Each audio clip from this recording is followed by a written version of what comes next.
This podcast is brought to you by North Carolina's electric cooperatives.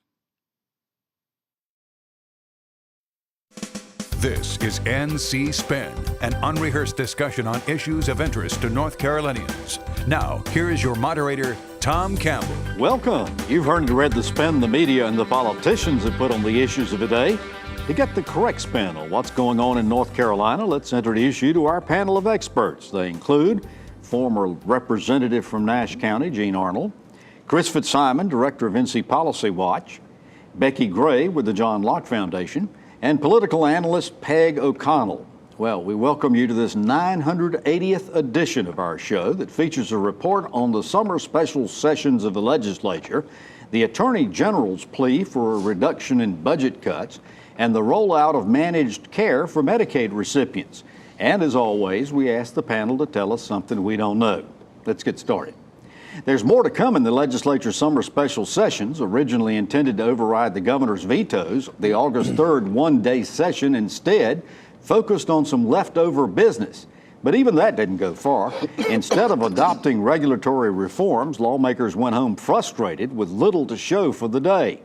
One of the controversial issues concerned regulatory reform. Peg, one of the proposals would require that any regulation that would cost $10 million or more over a 5-year period could not go into effect until the General Assembly had the chance to review it. Is this just another challenge to the balance of power between the executive and legislative branches, or is there some justification for it? Well, yes and yes. I do think by inserting itself into the rulemaking process, which is an executive branch function, that the legislature is in fact trying to encroach upon the, or attempting to encroach upon the executive authority, and I do think that's a violation of the separation of powers. But on the other hand, they want more say in how laws are rolled out. So instead of doing this function, I would suggest that if they want to make sure that they know everything that's going to be in a law and how it's promulgated, then they need to pass 100-page bills that are absolutely specific in what their direction is. Well, Becki, so far as it goes, there's been a lot of complaining through the years, either when the Democrats were in charge or the Republicans, about agencies enacting new regulations without any kind of supervision or approval or whatever like that. There was supposedly a supervisory process. But so far as it goes, what held up this approval August 3rd? Well, that was a rather large bill. There were a lot of provisions in it. I happen to think that this one that you've mentioned, this approval for rules with significant impact, financial impact, is a good idea, and it's an important thing to do. As you mentioned, there are agencies, there are commissions, there are boards across North Carolina, unelected officials who are passing these rules that have significant impact on people's lives. And when it has a huge financial impact on it, I think it makes sense to have a review through the General Assembly for them to take a look at it. Doesn't mean they can accept it or not accept it, but just to have that stamp of approval, to have somebody look at it that they're accountable to us. I think it's a good idea. Yeah, it could become also another burdensome kind of process if this is going to be a delaying tactic. And I think that's why they set that limit at a financial impact of $100,000. It was was it 10,000? No, it was 10 million over 5 years. 10 million. Yeah, so I mean, it's a pretty high threshold there. There's still, so, just imagine if you would, every rule that's under that threshold will continue as it is. It's just these with significant financial impact. There's already a rules review process, though, Tom, yes. And that is extraordinarily cumbersome as it is. Yeah. And a rules review commission appointed by the legislature. Exactly. So, I mean, there's already a process in place. Chris, they've set a date for August 18th, next Friday, to come back into session. They originally were going to take up overriding the governor's vetoes, but didn't do that because too many of the legislators were on vacation or at conferences or whatever like that. What are we going to expect at this August 18th session? Well, the rumors are it's going to be a skeletal session. There won't be any votes, and they'll reconvene or come back on Monday. But one of the stories I think a lot of people are missing, with all these special sessions, nobody knew this bill was coming up, this deregulation bill for the most part. So what we have now is a series of last day of sessions when nobody knows what's happening. There's no committee process. We don't know what the bills are. Literally, they've broken rules many times in the last couple sessions where conference committee reports come out. They've had things that were not in either bill. So what we have is a leadership meeting behind closed closed doors, deciding at the last minute what to bring up. There's no way the public knows. There's no way the interest groups know on either side. There's no way the rank and file legislators know. We cannot have legislature by special session. It literally is like having the last day of the session every month. That's the worst way I can ever remember democracy. And the irony, of course, is we're talking about the legislature wants more oversight because they don't like the way rules are being made. Goodness gracious, how are we making legislation and making laws with no oversight? Well, we have oversight. We have elections, and so when every 2 years we get to decide, and, Well, and those are the kind of things that you don't think we need? You don't think the public deserves notice about what's coming? Well, why don't they have it? They don't have it over and over and over. They do have some. They had none. When you have these adjournment resolutions that we've seen, there's a list of things that can be considered. They had a calendar, and none of those were on the calendar like they are in a normal process. Usually in the process of conference committee reports, it's on the calendar for the next day. Committees sometimes have a chance to see it. None of that happens in these special sessions. Gene, when we get to the subjects of elections and gerrymandering that Becki nicely brought up for us, the redistricting committee for the legislature has held 2 meetings now. They've hired a consultant to draw the maps, the same consultant that helped them draw the maps in 2011. What do you think we can expect coming out of these maps? Nothing. The maps are going to be drawn to keep the incumbent in power. You will never have another change from that unless you go to some type of outside agency that is acceptable to both groups.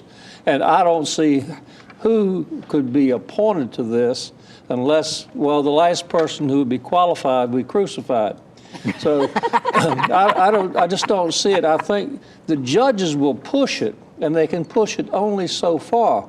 But the whole idea, this is a political body that's drawing lines to stay in political power, and that's what they're going to do. All right, so Peg, the 3-judge panel said they wanted these maps submitted by September 1st.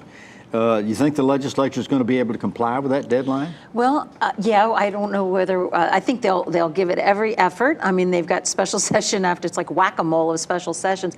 Whether people will like what they come up with is another question entirely. On the subject of special sessions, we got to bring up one of the issues that's expected to be considered somewhere among these special sessions, and that's Justin Burr's proposal to redistrict judicial and DA districts. Becki, you're over there a lot. Does this have widespread support, or is this just a cause that Burr is pushing? Well, you know, that's really a good question because it kind of came out of nowhere, to be honest with you. We've heard a lot about the congressional maps, the legislative maps, even local school districts and municipality maps. Hadn't heard anything about judicial districts. All of a sudden, we saw this. But Tom, you know, I've looked at that, and interestingly enough, the judicial districts, the whole map of North Carolina has not been redrawn, has not been reconsidered since 1965. Yeah, but Chris, so the judges and the district this. attorneys say there's a reason for it. It's working. Well, that's right, and I don't know what the outrage is other than I think Justin Burr, and I think most Republicans will admit this, one of the goals is to try to elect more Republican judges. And this is another one of those examples where why are we letting one legislator come up with a plan and then everybody react to it? If this is really an issue, why are we doing this in a rushed way? Why don't we take a couple years and appoint a commission and actually look at how our judicial districts are drawn? And actually, under North Carolina statute, the Courts Commission has the authority to at least advise the General Assembly on what those judicial districts ought to look like. But the judges and the DAs, I mean, there was an op-ed piece in the Charlotte Observer a week or so ago. 6 of the judges in Mecklenburg County came out flat saying, we don't need this. You weren't listening. This is what people do to stay in office, keep their people in office. The measure today is how many judges do you control? How many legislators do you control? How many governors do you control? And as far as the district lines are concerned, with all the ones that you mentioned, school board, local, there is no district that is contiguous or is the same. There are different districts for everything. So you can't have a district that is going to serve a group of people for both the local government, the state government, the Congress, et cetera. It's just not going to happen. So, you know, you've seen districts that go down the street, taking one guy's house who gets elected and then go someplace else. So transparency would be wonderful if everybody talked about this, but I don't think that's going to happen either. You know, there's a kind of a similar bill that came up in the Senate, and both the legislators, especially the senator from Mecklenburg County, said this is clearly a partisan bill. We want to elect more Republican judges. So, I mean, at Well, least in he's the beginning, honest the about Republican it. judges wanted it not to be identified. Then they all of a sudden got cold feet and said, let's keep this. But the General Assembly at that time in the 90s said, no, we're going to make it nonpartisan. And it stayed that way. Interesting. Lots to talk about. Have you signed up to receive our free weekly email newsletter Spin Cycle? It's easy to do. Just go to our website, ncspin.com, and sign up. And while you're there, you can view the latest NC Spin show, get video footage and perspective pieces not seen anywhere else, and read my weekly column. Get more balanced debate for the Old North State at ncspin.com, NCSpin on YouTube, or on Twitter at NCSpinTweets. When we come back, the Attorney General cuts 45 jobs. NC Spin will return after these messages. In 2011, our farmers asked for 6,500 seasonal workers. Only 7 Americans showed up to work those jobs. Immigrant farm workers aren't stealing American jobs. To say otherwise ignores the facts. When farmers don't have enough skilled workers, crops go unharvested and farmers lose money. Consumers face fewer choices and higher prices. This is not acceptable. Tell Congress it's time to fix our broken immigration system. The North Carolina General Assembly recently gave state retirees a well-deserved cost of living increase. Now local governments across North Carolina need to follow the legislature's lead and include retiree cost of living increases in their budgets. These increases are long overdue and desperately needed by all our retirees. The legislature heard us, and they did what's right. It's time for local governments to do the same. Learn more at ncrgea.com. We now return to NC Spin. The recently passed state budget cut $10 million from the budget of Attorney General Josh Stein. The AG held a press conference recently to report that he'd cut 45 positions from his office and that state agencies had identified another $3 million in savings to his department. But Stein said he couldn't go all the way in cutting the remaining 1/3 made by the General Assembly and appealed to them to reconsider their budget reductions. Gene, legislative leaders say there's still plenty of room for Stein to make more savings, but district attorneys say that the additional cuts is just going to add to their cost of operation because it will revert back some of the civil appeals to their offices. What's your take on these budget cuts? Well, anytime you have a budget cut, you reduce services. That's just the way it happens. I think that you're going back to the General Assembly and the leadership particularly were extremely upset with Roy Cooper when he was the Attorney General. And this is payback time. And not only that, I think there's a little bit of effort here to cripple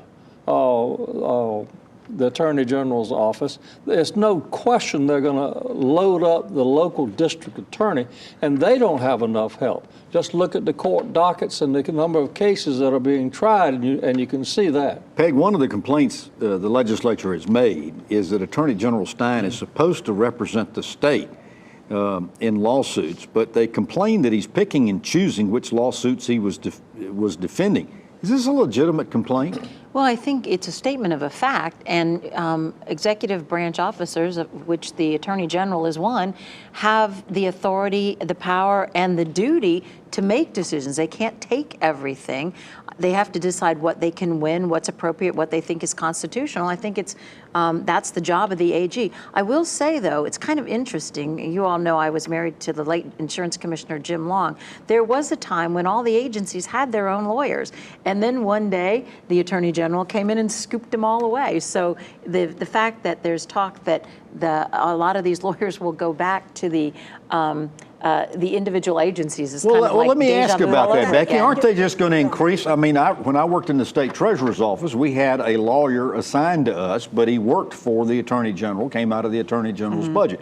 Are we just going to add to all of the agency budgets now? Maybe so. I mean, Peg brings up a really legitimate point. And, I think it's important to recognize when you're talking about these things that, who has decided that the number of attorneys in the Attorney General's office is the correct amount to make the office to implement justice across the state. Who has decided that that is the perfect way to do it? You know, the General Assembly gets to make these decisions. They get to allocate those resources across state government. And I think when these changes are made, these cries of alarmism and, you know, they're just trying to get back at me, I think a lot of that is overblown. You know what? We need to work Chris, towards efficient state government. A public policy poll was released this past week in which the overwhelming majority of people, Democrats and Republicans, said this was nothing but a purely partisan move by the legislature because Stein is a Democrat. Maybe if the General Assembly had hearings on any of these issues, maybe if it had been in the House or the Senate budget, not decided in secret at the last minute in violation of the House and Senate rules and put in the conference committee report that nobody had ever seen, and maybe if people understand that a lot of these aren't agency lawyers, a lot of what the Attorney General does literally is try to keep rapists and murderers in prison.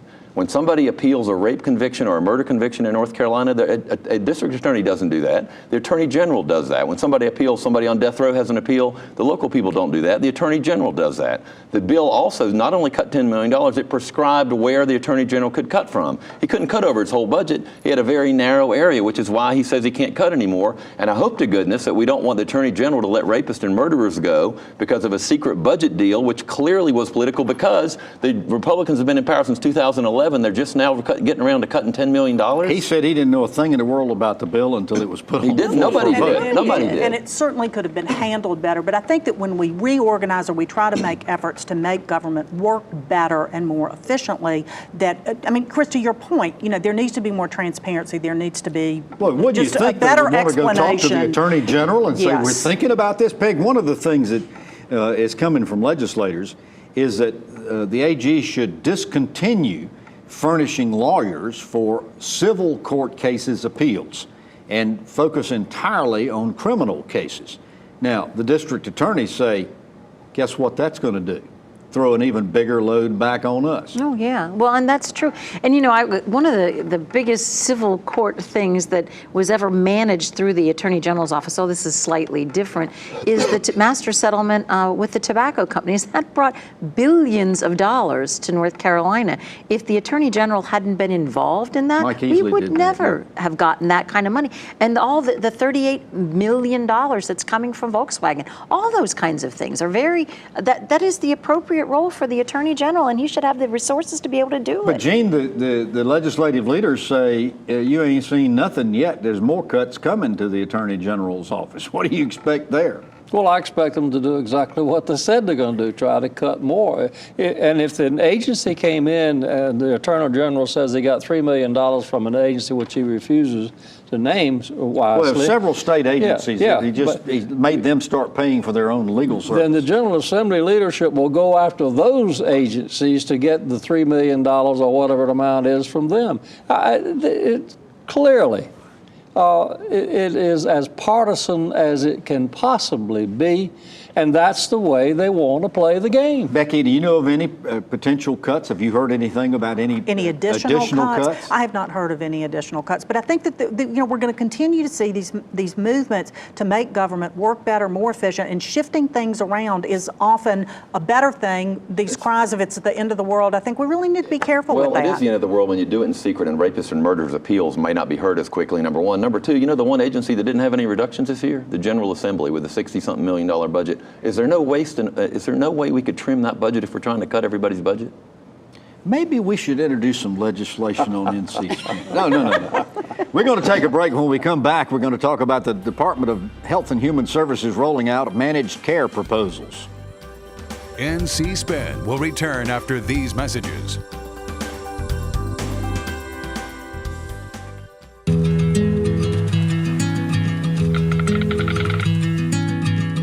The cost of everything has gone up dramatically over the last 75 years.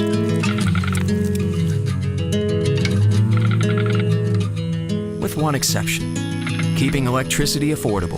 That's the power of your co-op membership. Learn more at togetherwesave.com. North Carolina's Touchstone Energy Cooperatives, looking out for you. I help educate and inspire visually impaired students to strive for a brighter future. I make sure visitors to the North Carolina Zoo take a walk on the wild side. And I make sure that the fuel you buy is a quality product from pipeline to pump. I support small businesses in North Carolina by matching them with hard-working, well-trained employees. I make sure the roads you drive on are safe. Scenic, the one voice speaking in support of the men and women who are making North Carolina great. You sleep on concrete till your body get immune to concrete.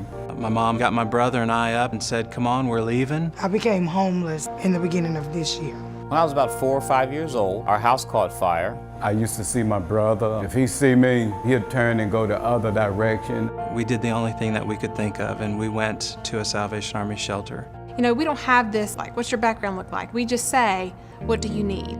I remember the man from the Salvation Army coming down with a box of clothes. The Salvation Army officer bought my brother and I an ice cream cone. Last week, my brother walked up to me, and he just started a conversation. Today I've given my life to the Salvation Army because I remember what somebody did for me, my brother, and my mom over 30 years ago. The Salvation Army for me means hope. Compassion. Family. Support.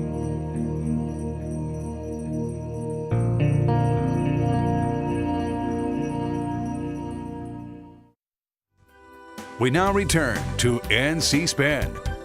DHHS Secretary Mandy Cohen held a press conference this week to present a rough outline of the way North Carolina will incorporate managed care into the Medicaid program. The new plan isn't scheduled to go into effect until 2019, but the proposals need further legislative approval and also approval from the Federal Center for Medicare and Medicaid Services. Chris, the part of the North Carolina plan resembles a Tennessee plan called TennCare. I know that you've done some studying on that, examined that. What's the experience been with Tennessee? I think it's been mixed. I think it started out with a lot of problems. I think it's improved quite a bit. I think this plan takes a lot from a lot of states. I think it learns the lessons of a lot of states. I think there's a lot of good things in here. I'm not wild about the managed care model that the General Assembly passed, but that's what the Secretary has to work with. And by the way, I think she might be the most qualified HHS Secretary we've had in a generation in North Carolina, regardless of your political point of view. But there's so many, they do refer to the Carolina Cares program, which is Representative Lambeth's plan to let more people be eligible for Medicaid. One of the big questions I have, and we're not going to be able to answer it on this show, we're doing this all in the shadow of what's happening in Washington, not only with the Affordable Care Act replace and repeal failure, but what the Trump administration might want to do with Medicaid, who runs their Medicaid program, and whether or not they'll approve this. That was one of my questions, and the other one, Becki, is so far as it goes, everything I can see about this is who manages the managers of managed care.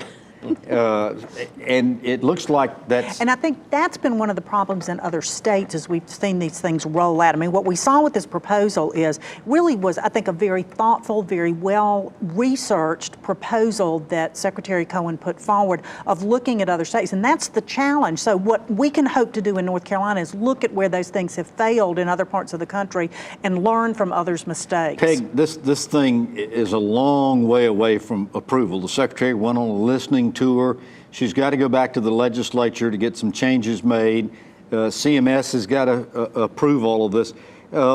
What's your assessment of what we've seen so far? Is this a good start? Oh, I think it's a very good start, and I think there's been legislative input. It started with legislative input when they said you must go to managed care.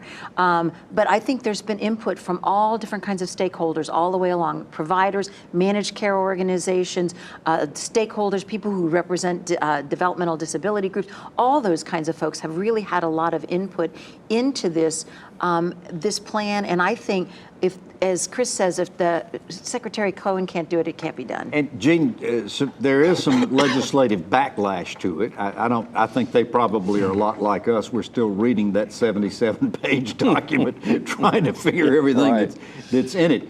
But do you think, since the legislature passed this managed care provision anyway, they will probably work with the department and make the changes that are needed? I think, I don't know if they'll work with the department. I think that they will come up with something. They still have control over key areas.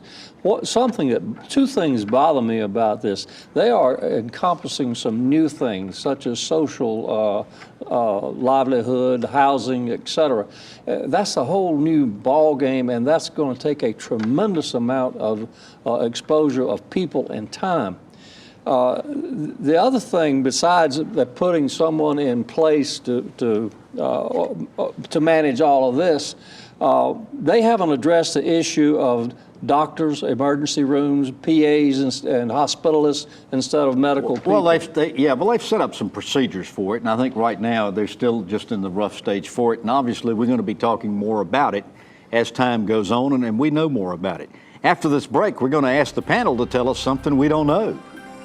NC Spin is brought to you in part by the North Carolina Farm Bureau. The Farm Bureau and Agriculture. We keep North Carolina growing. The healthcare landscape is filled with questions and uncertainties of changes that are coming. In these times of change, there's one thing you can trust. You can trust your family physician to work for you, not only in treating sickness and disease, but also your overall health. Regardless of how healthcare might change, the men and women of the North Carolina Academy of Family Physicians pledge to work upholding your trust. Family physicians, your trusted healthcare advisors. I help educate and inspire visually impaired students to strive for a brighter future. I make sure visitors to the North Carolina Zoo take a walk on the wild side. And I make sure that the fuel you buy is a quality product from pipeline to pump. I support small businesses in North Carolina by matching them with hard-working, well-trained employees. I make sure the roads you drive on are safe. Scenic, the one voice speaking in support of the men and women who are making North Carolina great. We now return to NC Spin. Time to ask the panel to tell us something we don't know. Peg O'Connell, I'll start with you. Tom, there's a group called Mission Readiness, which is composed of 700 retired admirals and generals and high-level military people who are working in North Carolina and across the nation to help get our children more fit, because they published a report, Too Fat to Fight, and 72% of North Carolina youth are unfit to serve in the military. Too fat to fight. Becki Gray, tell us something we don't know. Tom, we've talked a lot on the show about teacher pay, compensation. There's a pilot program that will go into effect this next school year that will allow 6 school districts across North Carolina to start to experiment with performance pay, paying those teachers in the classroom more money for additional services that they may be able to provide. So it's really exciting. 12 school systems applied for it, 6 were accepted, so this is one we hope We'll grows. track it and report on it. Chris Fitzsimon, tell us something we don't know. A lot of people look at campaign finance reports they were due for the first 6 months of the year at the end of July, and most people look at who's giving people money, and we should. It's very important to who they're more inclined to support. But there's another side called expenditures and where legislators are spending their money. I think you should expect in the next few months a lot of news stories about some unusual expenditures made with campaign dollars by members of the General Assembly. Ooh, teasing us a little bit here. Gene Arnold, tell us something we don't know. Tom, the local newspaper's investigating our police chief, who apparently has been cooking the books on statistics and crime reporting.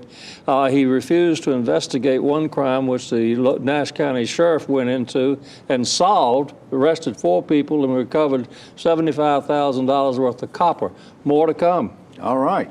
Well, you've heard our spin on the issues of the day. To stay informed all during the week, give your feedback and read my weekly column, be sure to visit our website, ncspin.com, or catch NC Spin on Facebook. And join us next week when we'll have more balanced debate for the Old North State. Until then, stay informed and watch out for the spin.